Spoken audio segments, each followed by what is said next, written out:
الحمد لله نحمده ونستعينه ونستغفره ونؤمن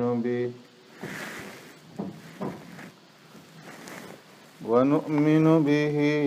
ونتوكل عليه ونعوذ بالله من شرور أنفسنا ومن سيئات أعمالنا من يهده الله فلا مضل له ومن يضلله فلا هادي له ونشهد أن لا إله إلا الله وحده لا شريك له ونشهد أن سيدنا وسندنا ونبينا ومولانا محمدا عبده ورسوله أرسله الله إلى كافة للناس بشيرا ونذيرا وداعيا إلى الله بإذنه وسراجا منيرا أما بعد فقد قال الله تبارك وتعالى في القرآن المجيد والفرقان الحميد فأعوذ بالله من الشيطان الرجيم بسم الله الرحمن الرحيم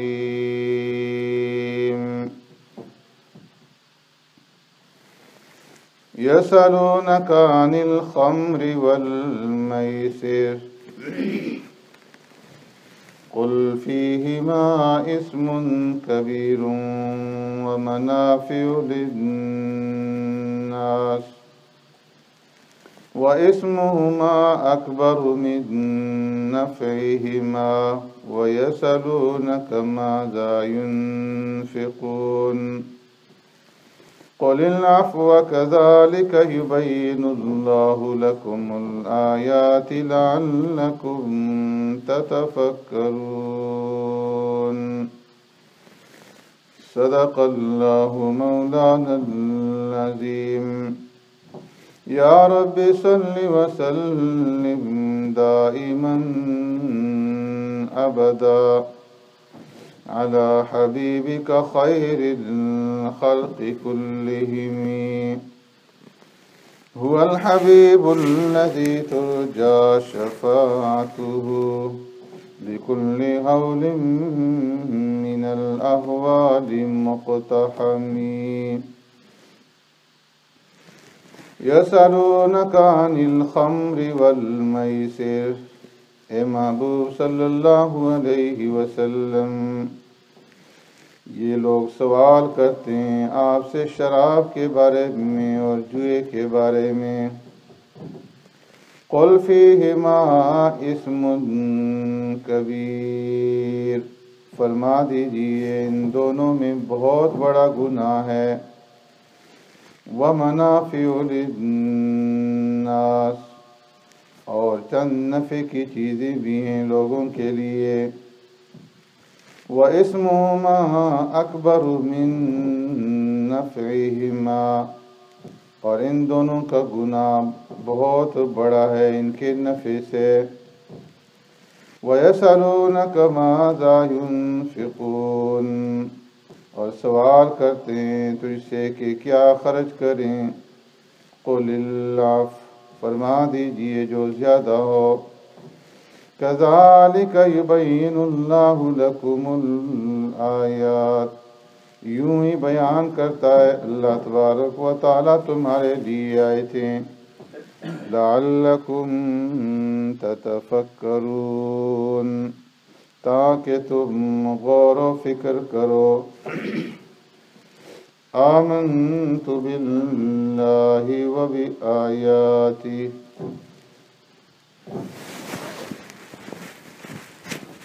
حضرات گرامی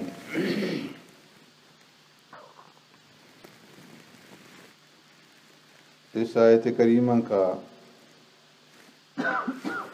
ما قبل کے ساتھ تعلق اور ربط یہ ہے کہ اس سے پہلے صحابہ اکرام رضوان اللہ تعالی اجمعین نے پیارے پیغمبر صلی اللہ علیہ وسلم سے جو سوالات کیے، ان سوالات میں سے ایک سوال تھا یسألونک ماذا ينفقون، کہ یہ لوگ آپ سے پوچھتے ہیں کہ کیا خرچ کریں۔ تو اس سوال کے جواب میں اللہ تبارک و تعالی نے انفاق فی سبیل اللہ کی مدات اور مصارف کو بیان فرمایا تھا کہ کہاں خرچ کرنا ہے اور کن لوگوں پر خرچ کرنا ہے، جن میں ماں باپ، رشتہ داروں، یتیموں، مسکینوں، مسافروں کا ذکر ہوا۔ پھر اس کے بعد اللہ تبارک و تعالی نے جہاد اور قتال کے بارے میں بیان فرمایا، اور پھر اس کے بعد اشہر حرم جو 4 حرمت والے مہینے ہیں اس میں قتال کی احکامات کے بارے میں ذکر کیا گیا، اور پھر کفار کی طرف سے، مشرکین کی طرف سے جو بڑے بڑے مصارف گناہوں کے اندر کیے جاتے تھے ان کا ذکر ہوا کہ اللہ کے راستے سے روکتے ہیں، اللہ کے ساتھ کفر کرتے ہیں، اللہ کے گھر سے، مسجد حرام سے لوگوں کو نکالتے ہیں اور روکتے ہیں اور فتنہ برپا کرتے ہیں، اور ان کی ہمیشہ خواہش ہے کہ جو لوگ مسلمان ہو چکے ہیں یہ اسلام کو چھوڑ کر کے یہودیت اور نصرانیت کو اپنا لیں اور مرتد ہو جائیں، ارتداد کو اختیار کر لیں۔ اور پھر مرتد کی سزا کے بارے میں ذکر کرنے کے بعد اب دوبارہ ایک اور سوال کا ذکر فرمائیں کہ یسألونک عن الخمر والمیسر، اس کا تعلق بھی مال کے ساتھ ہے۔ جس طرح اللہ تبارک و تعالیٰ کے راستے میں مال کا خرچ کرنا دنیا اور آخرت کی کامیابی کا ذریعہ ہے، اسی طریقے سے اس مال کو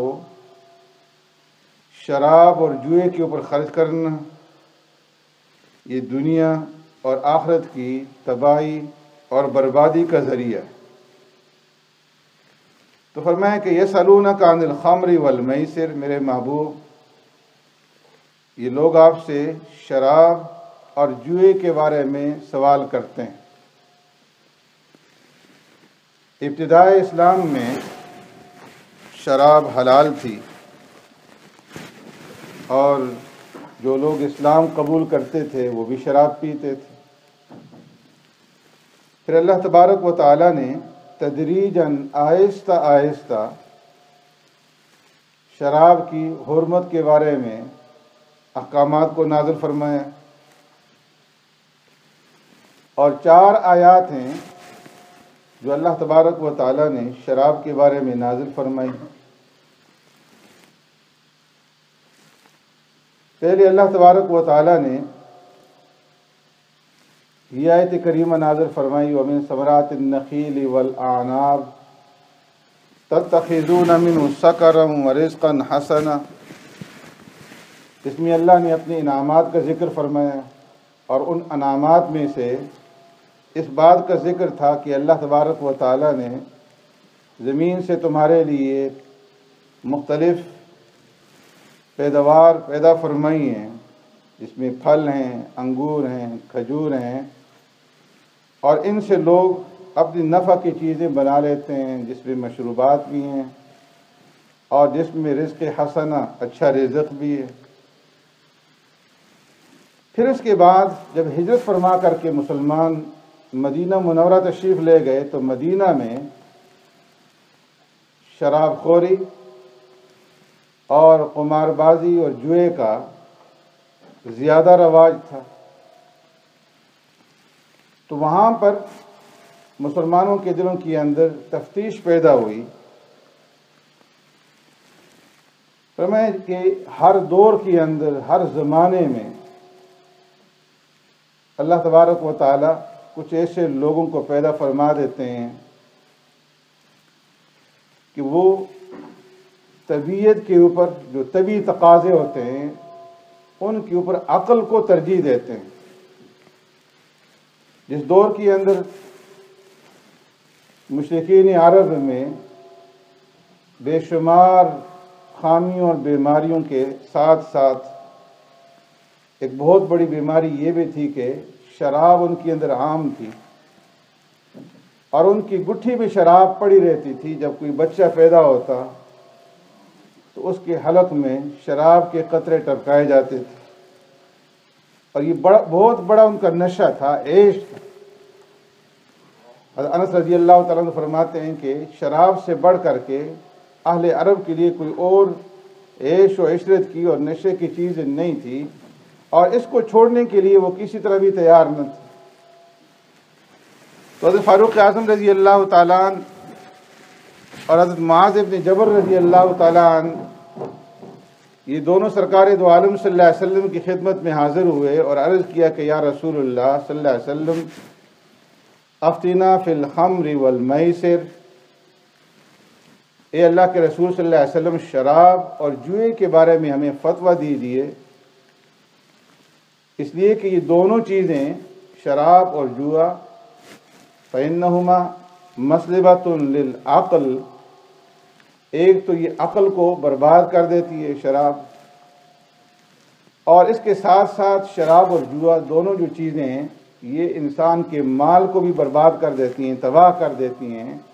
تو اس کے بارے میں آپ ہمیں کوئی حکم دیجئے کہ اس کا کیا حکم ہے۔ تو اس کے جواب میں، اس سوال کے جواب میں اللہ تبارک و تعالیٰ نے یہ آیت کریمہ نازل فرما دی سورہ بقرہ کی، یسألونک عن الخمر والمیسر، کہ میرے محبوب صلی اللہ علیہ وسلم یہ لوگ آپ سے شراب اور جوئے کے بارے میں پوچھتے ہیں، تو آپ جواب میں فرما دیجئے فیہما اسم کبیر ومنافع للناس، کہ ان دونوں چیزوں کے اندر بہت بڑا گناہ ہے، شراب پینے کے اندر اور جوا کھیلنے کے اندر بہت بڑا گناہ ہے، ومنافع للناس، اور اس کے ساتھ ساتھ لوگوں کی نفع کی بھی کچھ چیزیں اس کے اندر موجود ہیں، وَإِسْمُهُمَا أَكْبَرُ مِن نَفْعِهِمَا، لیکن جو گناہ ہے وہ نفع کے مقابلے میں بہت زیادہ ہے، بہت بڑا ہوا ہے۔ یہ آیت کریمہ اللہ تبارک و تعالیٰ نے نازل فرمائی، اور اس کے اندر شراب کی حرمت کا اللہ تبارک و تعالیٰ نے حکم نہیں دیا، بلکہ صرف اس کی قباحت کو بیان کر دیا، اور ایک طرح کا مشورہ دے دیا کہ شراب اور جوئے کے اندر کسی قسم کا کوئی نفع نہیں ہے، نقصان زیادہ ہے، تھوڑا بہت نفع ہے، اور وہ تھوڑا بہت نفع یہ ہے کہ انسان اس کی جب تجارت کرے گا اس کے ذریعے سے مال حاصل ہوگا،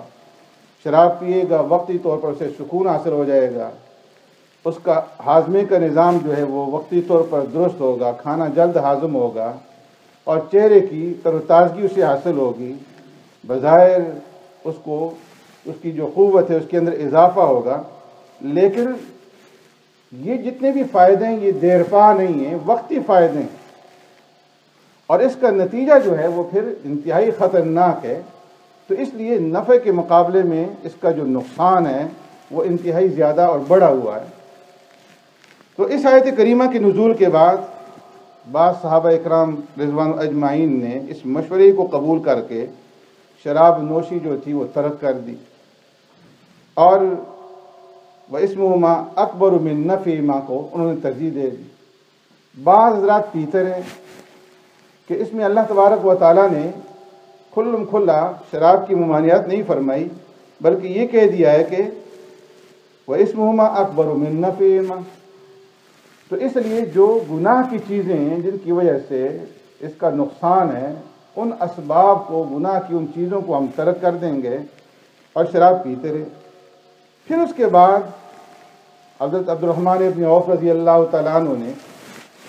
کچھ اپنے احباب کی، دوستوں کی دعوت کی، اور اس دعوت کے اندر جس طرح ان کے ہاں رواج تھا کھانے کے ساتھ شراب کا بھی اہتمام کیا گیا۔ کھانے سے پینے سے فارغ ہوئے، مغرب کی نماز کا وقت تھا تو نماز کے لیے کھڑے ہو گئے،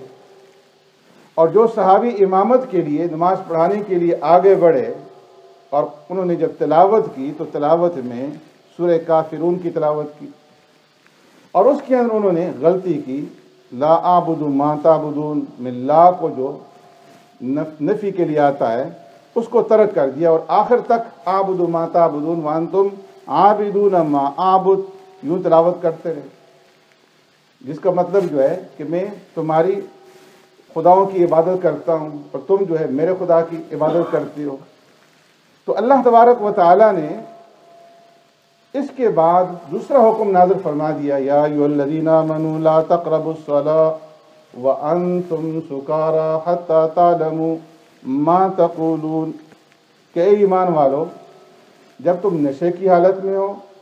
تو اس وقت تم نماز کے قریب مت جاؤ جب تک کہ تمہیں یہ معلوم نہ ہو جائے کہ تمہاری زبان سے کیا نکل رہا ہے۔ تو یہ دوسرا حکم تھا شراب کی حرمت کے بارے میں کہ جو تدریجاً اللہ رب العزت نے نازل فرمایا، اور اس میں پھر نماز کے اوقات میں شراب پینے کے اوپر ممانعت کر دی گئی۔ تو اس حکم کی نزول کے بعد بعض لوگ ایسے تھے کہ انہوں نے یہ کہا کہ جب نماز کے وقت میں شراب پینا جائز نہیں ہے تو یہ چیز اللہ کے ہاں محبوب نہیں ہے، اس لیے انہوں نے شراب پینا ترک کر دیا۔ اور بعض لوگ جو تھے وہ پھر بھی پیتے رہے، نمازوں کے اوقات کے علاوہ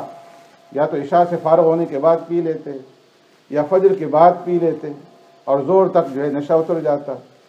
اور جب اذان دی جاتی تو مؤذن اذان کے ساتھ ساتھ یہ بھی کہہ دیتا کہ جس آدمی نے نشہ کیا ہو تو وہ مسجد میں نہ آئے، نماز کے قریب نہ آئے۔ پھر اس کے بعد ایک تیسرا واقعہ پیش آیا، عتبان ابن مالک رضی اللہ تعالیٰ عنہ ایک صحابی تھے، انہوں نے دعوت کی، اور اس دعوت میں حضرت سعد ابن ابی وقاص رضی اللہ تعالیٰ عنہ اور دیگر حضرات موجود تھے۔ اس میں بھی کھانے کے بعد شراب کا دور چلا، اور اس سے فراغت کے بعد ان لوگوں نے اپنے دستور کے مطابق شعر و شاعری کا سلسلہ شروع کر دیا، اور ان میں حضرت سعد ابن ابی وقاص رضی اللہ تعالیٰ عنہ نے کچھ ایسے اشعار کہے اپنے قبیلے اور اپنے خاندان کے بارے میں کہ اس میں اپنے خاندان کی تعریف تھی اور انصار کی حجو تھی۔ تو انصار میں سے ایک نوجوان اس کو غصہ آ گیا، اور اس نے اونٹ کے جبڑا کی جو ایک ہڈی پڑی ہوئی تھی اس کو اٹھا کر کے سعد ابن ابی وقاص رضی اللہ تعالیٰ عنہ کے سر پر دے مارا، اس سے زخمی ہو گئے۔ پیارے پیغمبر صلی اللہ علیہ وسلم کی خدمت میں حاضر ہوئے شکایت لے کر کے اس انصاری صحابی کی کہ یا رسول اللہ صلی اللہ علیہ وسلم اس نے اس طرح میرے اوپر حملہ کیا ہے۔ تو اس وقت سرکار دو عالم صلی اللہ علیہ وسلم نے اللہ سے دعا کی کہ اے اللہ، اللہم انزل علینا فی الخمر، شراب کے بارے میں بیاناً شافیاً کوئی واضح حکم نازل فرما دیجیے۔ اور روایات میں آتا ہے کہ فاروق اعظم رضی اللہ تعالیٰ عنہ بھی ہمیشہ اللہ سے یہ دعا مانگا کرتے تھے کہ اے اللہ، شراب کے بارے میں کوئی واضح حکم نازل فرما دیجیے۔ تو اللہ تبارک و تعالیٰ نے اس وقت پہ شراب کی حرمت کے بارے میں واضح حکم نازل فرما دیا، اور سورہ مائدہ کی آیات کا نزول ہوا، یا ایھا الذین آمنوا انما الخمر والمیسر والانصاب والازلام رجس من عمل الشیطان فاجتنبوہ لعلکم تفلحون، کہ اے ایمان والو، شراب اور جوا اور انصاب بت اور جوئے کے جو تیر ہیں، رجس من عمل الشیطان، یہ سرگندگی ہیں اور یہ سارے کے سارے شیطانی اعمال ہیں، شیطانی فعل ہیں۔ فاجتنبوہ لعلکم تفلحون، ان تمام چیزوں سے اپنے آپ کو بچاؤ تاکہ تم کامیاب ہو جاؤ۔ فرمایا انما یرید الشیطان ان یوقع بینکم العداوۃ والبغضاء فی الخمر والمیسر وَيَصُدَّكُمْ عَنْ ذِكْرِ اللَّهِ وَعَنِ الصَّلَاةِ فَهَلْ أَنْتُمْ مُنْتَهُونَ، شیطان تو یہی چاہتا ہے کہ شراب کے ذریعے سے، جوئے کے ذریعے سے تمہارے اندر عداوت پیدا کر دے، دشمنی پیدا کر دے، تو اس لیے تم شیطان کی پیروی مت کرو اور شراب اور جوئے کو چھوڑ دو۔ فَهَلْ أَنْتُمْ مُنْتَهُونَ، کیا تم چھوڑو گے؟ فاروق اعظم رضی اللہ تعالیٰ عنہ نے جب اس آیت کریمہ کو سنا تو عرض کیا انتہینا یا رب انتہینا یا رب، اے رب ہم نے چھوڑ دیا، ہم نے چھوڑ دیا۔ پیارے پیغمبر صلی اللہ علیہ وسلم نے صحابی کو بھیجا کہ شراب کی حرمت کا حکم نازل ہو چکا ہے، اور مدینے کی گلیوں میں جا کر کے یہ اعلان کر دو کہ آج سے شراب حرام ہے۔ فرمایا اس صحابی نے جس وقت اعلان کیا تو جن جن لوگوں کے پاس شراب تھی گھروں کے اندر جو پی رہے تھے، انہوں نے وہیں سے شراب کو گرا دیا۔ انس رضی اللہ تعالیٰ عنہ فرماتے ہیں کہ ہم ایک محفل میں موجود تھے، شراب کا دور چل رہا تھا کہ صحابی کی آواز آ گئی کہ شراب حرام ہے، تو اس محفل میں جتنے بھی حضرات موجود تھے فوراً انہوں نے شراب کو گرا دیا اور فرمایا کہ ان کے برتنوں کو فوراً توڑ دو اور شراب کو گرا دو۔ جن کے گھروں کے اندر شراب کے مٹکے پڑے ہوئے تھے انہوں نے باہر لا کر کے ان مٹکوں کو انڈیل دیا اور ان کو توڑ دیا، اور فرمایا کہ جس وقت اللہ تبارک و تعالیٰ نے شراب کی حرمت کا یہ حکم نازل فرمایا، ابتداءً تدریجی احکامات تھے، آہستہ آہستہ یہ حکم دیا گیا، لیکن جب حکم آ گیا تو پھر سرکار دو عالم صلی اللہ علیہ وسلم نے اس حکم کے نفاذ کے اندر سختی فرمائی، اور فرمایا یہ اعلان کر دیا گیا کہ جن لوگوں کے پاس شراب ہے گھروں میں یا دکانوں کے اندر، وہ فلاں مقام کے اندر شراب کو جمع کر دیں۔ تو فرمایا اس اعلان کے ساتھ گھروں سے تو پہلے اس لوگوں نے شراب جو وہ ختم کر دی تھی، جن کی دکانوں میں موجود تھی اور کارخانوں میں موجود تھی، انہوں نے لے جا کر کے اس کو وہاں پہ جمع کیا۔ پیارے پیغمبر صلی اللہ علیہ وسلم تشریف لے گئے اور خود اپنے دست مبارک سے شراب کے ان مشکیزوں کو توڑا، اور باقی صحابہ اکرام سے فرمایا کہ ان کو توڑ دو، اور فرمایا کہ یہاں تک مسلمانوں کے اندر جذبہ تھا کہ ایک صحابی جو شام تشریف لے گئے تھے کاروبار کے سلسلے میں، شراب وہاں سے درآمد کیا کرتے تھے، وہ واپس آئے، سارا مال انہوں نے شراب کے اوپر لگایا ہوا تھا، اور اپنے قافلے کے ساتھ، تجارتی قافلے کے ساتھ جب لوٹے، مدینے سے باہر انہیں اطلاع ملی کہ شراب کی حرمت کا حکم نازل ہو چکا ہے، وہیں پر شراب چھوڑ کر کے سرکار دو عالم صلی اللہ علیہ وسلم کی خدمت میں حاضر ہوئے اور عرض کی اللہ کے رسول میرے لیے کیا حکم ہے؟ تو آپ صلی اللہ علیہ وسلم نے ارشاد فرمایا کہ تم شراب کو گرا دو اور ان کے برتنوں کو توڑ دو۔ فرمایا بغیر کسی حیل و حجت کے انہوں نے لوٹ کر کے ساری کی ساری شراب کو گرا دیے، اور فرمایا کہ جن لوگوں نے شراب پینے کے لیے کاسے جو ہے پیالے اور گلاس اٹھائے ہوئے تھے اپنے ہونٹوں کے قریب لے جا چکے تھے، ان کو وہیں سے گرا دیا۔ یہ تھا اسلام کا جذبہ کہ جس وقت شراب کی حرمت کا حکم نازل ہوا تو مسلمانوں نے وہ چیز جو ان کو انتہائی پہلے مرغوب تھی، اب انتہائی اس کو ناپسند کرنے لگے، اور فوراً جو ہے اس سے کنارہ کشی انہوں نے اختیار کر لی۔ سبحانک اللہم و بحمدک، نشہد ان لا الہ الا انت،